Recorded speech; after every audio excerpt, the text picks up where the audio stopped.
ನೋಡಿ, ಕೇಜ್ರಿವಾಲ್ಗೆ ಮಧ್ಯಂತರ ಜಾಮೀನು ಮಂಜೂರಾಗಿದೆ ಅನ್ನೋದರ ಡೀಟೇಲ್ಸ್ ಸದ್ಯ ಸಿಗ್ತಾ ಇದೆ. ಅತಿ ದೊಡ್ಡ ಹಗರಣ, ಅಬಕಾರಿ ಹಗರಣಕ್ಕೆ ಸಂಬಂಧಪಟ್ಟಂತೆ ಅವರ ಬಂಧನ ಆಗಿತ್ತು. ಜೂನ್ 1ರವರೆಗೂ ಜಾಮೀನು. 51 ದಿನಗಳ ಬಳಿಕ ದೆಹಲಿ ಸಿಎಂಗೆ ಬೇಗ ರಿಲೀಫ್ ಸಿಕ್ಕಿದೆ.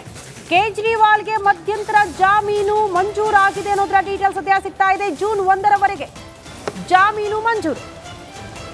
51 ದಿನಗಳ ಬಳಿಕ ದೆಹಲಿ ಸಿಎಂಗೆ ದೊಡ್ಡ ಮಟ್ಟದ ರಿಲೀಫ್ ಇದು. ಸಹಜವಾಗಿ ದೆಹಲಿ ಸಿಎಂ ಅರವಿಂದ್ ಕೇಜ್ರಿವಾಲ್ ಅವರು ಬಂಧನ ಆಗಿದ್ದು ಅತಿ ದೊಡ್ಡ ಹಗರಣ, ಅಬಕಾರಿ ಹಗರಣ. ಅದಕ್ಕೆ ಸಂಬಂಧಪಟ್ಟಂತೆ ಜಾಮೀನು ಸಿಗುತ್ತೆ ಅಂತ ನಿನ್ನೆ ಕೂಡ ಕಾಯ್ತಾ ಇದ್ರು. ಬಟ್ ಇವತ್ತು ಮಧ್ಯಂತರ ಜಾಮೀನು ಮಂಜೂರಾಗಿದೆ ಅನ್ನೋದರ ಡೀಟೇಲ್ಸ್ ಸಿಗ್ತಾ ಇದೆ. ಈ ಬಗ್ಗೆ ಮತ್ತಷ್ಟು ಡೀಟೇಲ್ಸ್ ಅನ್ನ ಕೊಡೋದಕ್ಕೆ ನಮ್ಮ ಪ್ರತಿನಿಧಿ ನಟೇಶ್ ದೂರವಾಣಿ ಸಂಪರ್ಕದಲ್ಲಿದ್ದಾರೆ. ನಟೇಶ್, ಓವರ್ ಆಲ್ ಈ ಪ್ರಕರಣವನ್ನ ಒಂದ್ಸಾರಿ ರೀಕಾಲ್ ಮಾಡೋದಾದ್ರೆ, ಈಗ ಜಾಮೀನು ಮಂಜೂರು ಕೂಡ ಆಗಿದೆ. ಸದ್ಯ ಲೇಟೆಸ್ಟ್ ಅಪ್ಡೇಟ್ ಏನ್ ಕೊಡ್ತೀರಿ ಈ ಪ್ರಕರಣಕ್ಕೆ ಸಂಬಂಧಪಟ್ಟಂತೆ?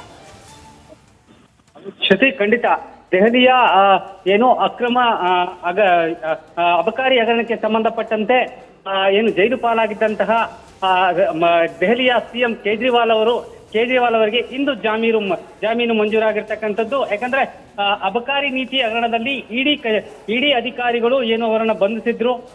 ಅಬಕಾರಿ ಪ್ರಕರಣದಲ್ಲಿ ಇವರನ್ನ ಬಂಧಿಸಲಾಗಿತ್ತು. ಕಳೆದ 50 ದಿನಗಳ ಜೈಲು ವಾಸದ ನಂತರದಲ್ಲಿ ಇದೀಗ ಬಿಗ್ ರಿಲೀಫ್ ಸಿಕ್ಕಿರ್ತಕ್ಕಂಥದ್ದು. ಇಲ್ಲಿ ಬಹಳ ಪ್ರಮುಖವಾಗಿ ಏನು ಲೋಕಸಭಾ ಚುನಾವಣೆ ಕೂಡ ಹತ್ರ ಬರ್ತಾ ಇತ್ತು. ಹಾಗಾಗಿ ಏನು ಈಗಾಗಲೇ ಏನು ಇವರ ಕೇಜ್ರಿವಾಲ್ ಪರ ವಕೀಲರು ಕೂಡ ಏನು ಅರ್ಜಿಯನ್ನ ಕೂಡ ಸಲ್ಲಿಸಿದ್ರು. ಕಳೆದ ಬಾರಿ ಕೂಡ ಅರ್ಜಿಯನ್ನ ಸಲ್ಲಿಸಿ ಅದು ರಿಜೆಕ್ಟ್ ಆಗಿತ್ತು. ತದನಂತರದಲ್ಲಿ 7ನೇ ತಾರೀಕಂದು ಕೂಡ ಏನು ಆದೇಶವನ್ನ ಕಾಯ್ದಿರಿಸಲಾಗಿತ್ತು. ಇಂದು ಆದೇಶ ಹೊರ ಬಂದಿರತಕ್ಕಂಥದ್ದು. ಇಲ್ಲಿ ಬಹಳ ಪ್ರಮುಖವಾಗಿ ಜೂನ್ 1ರವರೆಗೂ ಕೂಡ ಏನು ಜಾಮೀನು ಸಿಕ್ಕಿರ್ತಕ್ಕಂಥದ್ದು. ಅಂದ್ರೆ ಪ್ರಮುಖವಾಗಿ ಏನು 6ನೇ ಹಂತದಲ್ಲಿ ಲೋಕಸಭಾ ಚುನಾವಣೆ ಇರ್ತಕ್ಕಂಥದ್ದು. ಹಾಗಾಗಿ ಇದು ಕೂಡ ಏನು ಆಮ್ ಆದ್ಮಿ ಪಕ್ಷಕ್ಕೆ ಒಂದು ರೀತಿ ಪ್ಲಸ್ ಪಾಯಿಂಟ್ ಆಗುವಂತಹ ಚಾನ್ಸಸ್ ಕೂಡ ಇರ್ತಕ್ಕಂಥದ್ದು. ಯಾಕಂದ್ರೆ ಅಬಕಾರಿ ಹಗರಣ ಏನಿದೆ ಇದಕ್ಕೆ ಸಂಬಂಧಪಟ್ಟಂತೆ ಈಗಾಗಲೇ ಎಲ್ಲಾ ದಾಖಲಾತಿಗಳನ್ನು ಕೂಡ ಇಡಿ ಅಧಿಕಾರಿಗಳು ಏನು ಸುಪ್ರೀಂ ಕೋರ್ಟ್ಗೆ ಸಲ್ಲಿಸಿದ್ರು. ಆದ್ರೆ ಸುಪ್ರೀಂ ಕೋರ್ಟ್ ನಲ್ಲಿ ಎಲ್ಲವನ್ನು ಕೂಡ ವಿಚಾರಣೆ ಮಾಡಲಾಗಿ ಇದೀಗ ಚುನಾವಣಾ ಸಂದರ್ಭದಲ್ಲಿ ಈ ರೀತಿಯಾದಂತಹ ಒಂದು ವಿಚಾರಣೆಗಳಿರಬಹುದು, ಎಲ್ಲವನ್ನು ಕೂಡ ಸರಿಪಡಿಸಿಕೊಳ್ಳುವ ನಿಟ್ಟಿನಲ್ಲಿ ಸಾಕಷ್ಟು ವರದಿಗಳನ್ನ ತರಿಸಿಕೊಂಡಿತ್ತು. ಇಬ್ಬರು ಪರ ವಕೀಲರು ಕೂಡ ಎಲ್ಲಾ ವರದಿಗಳನ್ನು ಕೂಡ ಸಲ್ಲಿಸಿದ್ರು. ಈ ಎಲ್ಲವನ್ನು ಕೂಡ ಪರಿಶೀಲನೆ ಮಾಡಲಾಗಿ ಇದೀಗ ಜಾಮೀನು ಮಂಜೂರಾಗಿರ್ತಕ್ಕಂಥದ್ದು ಅರವಿಂದ್ ಕೇಜ್ರಿವಾಲ್ ಅವರಿಗೆ. ಇದೊಂದು ಬಹಳ ದೊಡ್ಡ ಬಿಗ್ ರಿಲೀಫ್ ಅಂತಾನೆ ಹೇಳ್ಬೋದು. ಯಾಕಂದ್ರೆ ಚುನಾವಣಾ ಸಂದರ್ಭದಲ್ಲಿ ಅರವಿಂದ ಕೇಜ್ರಿವಾಲ್ ಅವರಿಗೆ ಪಕ್ಷ ಸಂಘಟನೆಗೆ ಬಹಳಷ್ಟು ಒಂದಷ್ಟು ರೀತಿಯ ಅನುಕೂಲಗಳು ಕೂಡ ಆಗ್ತಾ ಇರ್ತಕ್ಕಂಥದ್ದು. ಶ್ರುತಿ, ಓಕೆ ನಟೇಶ್, ಧನ್ಯವಾದಗಳು ತಮ್ಮೆಲ್ಲ ಮಾಹಿತಿಗೆ. ದೆಹಲಿ ಮದ್ಯ ನೀತಿ ಪ್ರಕರಣದ ಅಕ್ರಮ ಹಣ ವರ್ಗಾವಣೆ ಪ್ರಕರಣಕ್ಕೆ ಸಂಬಂಧಪಟ್ಟಂತೆ Delhi CM mostly at the first time ಅಂತ ಅನ್ಸುತ್ತೆ ಒಬ್ರು ಮುಖ್ಯಮಂತ್ರಿ ಆದಂತಹ ಸಂದರ್ಭದಲ್ಲಿ ಅವರ ಬಂಧನ ಆಗಿರೋದು. 51 ದಿನ ಆಯ್ತು ಇಲ್ಲಿ ತನಕ ಅವರ ಬಂಧನ ಆಗಿ. ಈಗ ರಿಲೀಫ್ ಸಿಕ್ಕಿರೋದು, ಜಾಮೀನು ಮಂಜೂರಾಗಿದೆ ಅನ್ನೋ ಕಾರಣಕ್ಕೆ.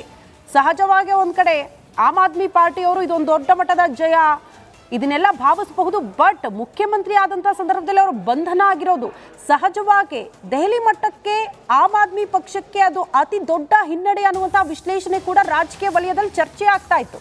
ಬಟ್ ಈಗ 51 ದಿನಗಳ ಬಳಿಕ ಕೇಜ್ರಿವಾಲ್ ಅವರಿಗೆ ಒಂದು ಬೇಗ ರಿಲೀಫ್ ಸಿಗ್ತಾ ಇದೆ. ಸುಪ್ರೀಂ ಕೋರ್ಟ್ನಿಂದ ಮಧ್ಯಂತರ ಅರ್ಜಿ ವಿಚಾರಣೆಗೆ ಬಂತು. ಈಗ ಜಾಮೀನು ಮಂಜೂರಾಗಿದೆ ಅನ್ನೋದರ ಡೀಟೇಲ್ಸ್ ಸದ್ಯ ಸಿಗ್ತಾ ಇದೆ. ಮಧ್ಯಂತರ ಜಾಮೀನು ಮಂಜೂರಾಗಿರೋದು ಅರವಿಂದ್ ಕೇಜ್ರಿವಾಲ್ ಅವರಿಗೆ.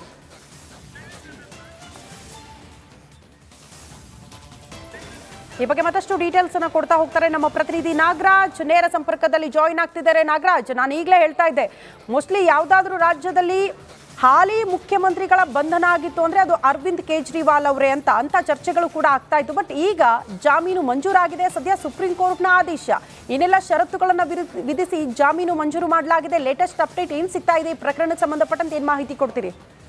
ಶ್ರುತಿ, 50 ದಿನಗಳ ಬಳಿಕ ದೆಹಲಿ ಸಿಎಂ ಅರವಿಂದ್ ಕೇಜ್ರಿವಾಲ್ ಜೈಲಿನಿಂದ ಬಿಡುಗಡೆ ಆಗೋದಕ್ಕೆ ಸಮಯ ಸನ್ನಿಹಿತ ಆಗ್ತಾ ಇರ್ತಕ್ಕಂಥದ್ದು. ಅದರಲ್ಲೂ ಏನು ಇಡಿ ಅಧಿಕಾರಿಗಳು 100 ಕೋಟಿ ಅಬಕಾರಿ ಹಗರಣಕ್ಕೆ ಸಂಬಂಧಿಸಿದಂತೆ 100 ಕೋಟಿಯನ್ನು ಅಕ್ರಮವಾಗಿ ವರ್ಗಾವಣೆಗೆ ಸಂಬಂಧಿಸಿದಂತೆ ಅರವಿಂದ್ ಕೇಜ್ರಿವಾಲ್ ಬಂಧನ ಆಗಿತ್ತು. ಈ ಒಂದು ವಿಚಾರಕ್ಕೆ ಸಂಬಂಧಿಸಿದಂತೆ ಅವರು ಕಳೆದ 50 ದಿನಗಳಿಂದ ತಿಹಾರ್ ಜೈಲಿನಲ್ಲಿ ಇದ್ದಂಥದ್ದು. ಹೀಗಾಗಿ ಅವರು ಹಲವು ಬಾರಿ ಜಾಮೀನಿಗೆ ಅರ್ಜಿಯನ್ನು ಸಲ್ಲಿಸ್ತಾರೆ. ಮೊದಲಿಗೆ ದೆಹಲಿ ಹೈಕೋರ್ಟ್ಗೆ ಹೋಗ್ತಾರೆ, ಪ್ರಶ್ನೆ ಮಾಡಿ ಅವರ ಬಂಧನವನ್ನು ಪ್ರಶ್ನೆ ಮಾಡಿ, ಮತ್ತು ಇಡಿ ತೆಗೆದುಕೊಂಡಿರ್ತಕ್ಕಂಥ ಕ್ರಮಗಳನ್ನು ಪ್ರಶ್ನೆ ಮಾಡಿ ಹೈಕೋರ್ಟ್ನ ಮೊರೆ ಹೋಗ್ತಾರೆ. ಹೈಕೋರ್ಟ್ ಅವರಿಗೆ ಯಾವುದೇ ರಿಲೀಫನ್ನು ನೀಡಲ್ಲ. ನಂತರ ಅವರು ಜಾಮೀನಿಗೆ ಅರ್ಜಿ ದೆಹಲಿ ಹೈಕೋರ್ಟ್ನಲ್ಲಿ ಸಲ್ಲಿಕೆ ಮಾಡ್ತಾರೆ. ಆದರೆ ಅಲ್ಲೂ ಸಹ ಅವರಿಗೆ ರಿಲೀಫ್ ಸಿಗಲ್ಲ. ಕೊನೆಗೆ ಸುಪ್ರೀಂ ಕೋರ್ಟ್ಗೆ ಜಾಮೀನು ಅರ್ಜಿ ಸಲ್ಲಿಸಿರ್ತಾರೆ, ಅಲ್ಲೂ ಸಹ ಅವರಿಗೆ ರಿಲೀಫ್ ಸಿಗಲ್ಲ.